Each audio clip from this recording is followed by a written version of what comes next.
안녕하세요. 오늘은 서울의 감정가를 기준으로 최고가 아파트 탑5에 대한 권리 분석 해보겠습니다.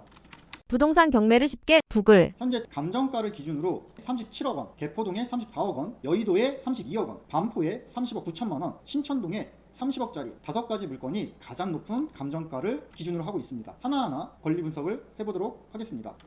첫 번째, 반포동의 레미안 퍼스티지 37억 원짜리가 1회 유찰돼서 29억 원에 나왔습니다. 신축 아파트이고요. 이렇게 외관 사진 보시면 좋습니다. 권리 분석 살펴보겠습니다. 말소 기준 권리 2017년 11월이고요. 임차인이 소유하고 있는 깨끗한 물건이네요.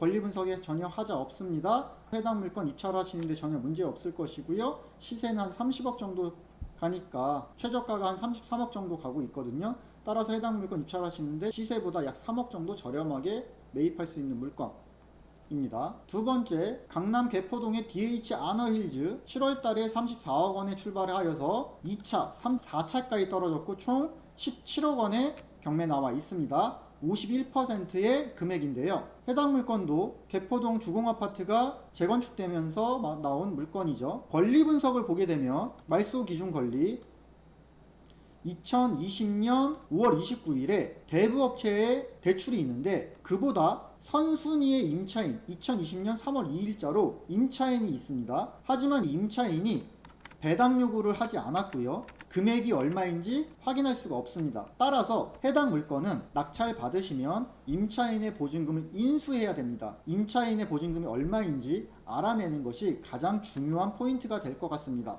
현재 17억 원이라고 하는 반값이지만 임차인의 보증금이 당시 시세에 약 20억 정도 호가하고 있었기 때문에 상당한 주의가 필요합니다. 자세한 설명은 제 다른 영상에도 소개한 바 있습니다. 세 번째, 여의도의 아파트이고요. 32억 원의 신건으로 나왔습니다.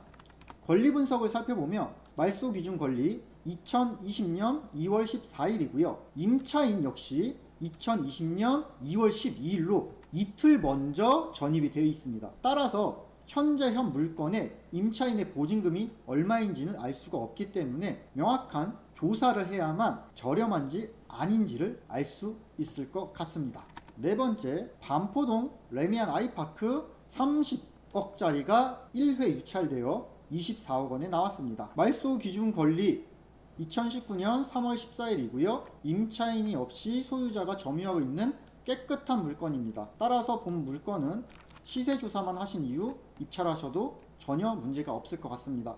탑5 마지막, 신천동에 있는 장미 아파트입니다. 30억 원의 가격에서 시작하였다가 경매가 변경되어 11월 달에 24억에 진행되는 물건입니다. 말소 기준 권리는 2010년 3월이고요. 임차인이 하나, 둘, 3명 있으나 모두 대항력이 없는 임차인입니다. 면밀한 권리 분석을 해보아야겠지만 현재 들어온 임차인들은 후순위로서 금액을 전액 배당받지 못할 가능성이 있습니다. 명도에 약간의 어려움이 있을 것 같습니다. 하지만 본 물건은 향후 재건축이 된다면 엄청난 가치가 상승될 물건으로 보여지기 때문에 시세를 조사하셔서 입찰하시는 것을 추천드리겠습니다. 부동산 경매를 쉽게 서울의 30억 이상 초고가 아파트 경매 물건 탑5 알아보았습니다. 반포동 레미안 퍼스티지 문제 없습니다. 반포동 레미안 아이파크 문제 없습니다. 개포동과 여의도에 있는 물건은 대항력 있는 임차인이 있고 현재 배당 요구를 하지 않았기 때문에 임차인의 보증금을 알 수가 없습니다. 반드시 면밀한 조사가 수반되어야 할 것 같고요. 신천동에 있는 장미 아파트 재건축이 진행될 것이고 명도에 어려움이 있으나 권리상 하자는 전혀 없는 물건입니다. 서울의 최고가 아파트 탑5 알아보았습니다.